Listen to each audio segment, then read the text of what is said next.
মুসা নবী একদিন আল্লাহর কাছে কয়, আল্লাহ ফেরাউনে তো জ্বালান জ্বালায়, তুমি কি ফেরাউনকে গজব দিয়া ধ্বংস করতে পারো না?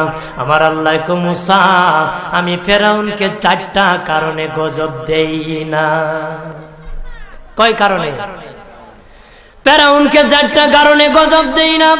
1 নম্বর কারণ হলো, রে মুসা, সারাদিন ফেরাউন বলে আমি খোদা, আর রাত যখন হয়ে যায় জঙ্গলে যায় করলাম আমি জানি তুমি খোদা, আমি খোদা না, কিন্তু আমারে মানুষ খোদা কইলে ভালো লাগে, খোদা কইলে ভালো লাগে। প্রভু তাই তুমি বিরক্ত হইয়া আমার উপর গজব দিও না। আল্লাহ বলে, মুসা রে, ওই ফেরাউনে রাত্রির দুয়ার কারণে আমি আল্লাহ তার উপর গজব দেই না। 2 নম্বর কারণ হলো, আরে মুসা তোমার মুখে দাড়ি, ফেরাউনের মুখে দাড়ি, তোমার পরনে জুব্বা, ফেরাউনের পরনে জুব্বা, তোমার মাথায় পাগড়ি, ফেরাউনের মাথায় পাগড়ি। আমি যদি গজব দিই, জুব্বার বেজ্জতি হবে, পাগড়ির বেজ্জতি হবে, দাড়ির বেজ্জতি হবে। মুসা রে, ওই জুব্বার পাগড়ির ইজ্জত রক্ষার কারণে আমি আল্লাহ ফেরাউনকে গজব দেই না।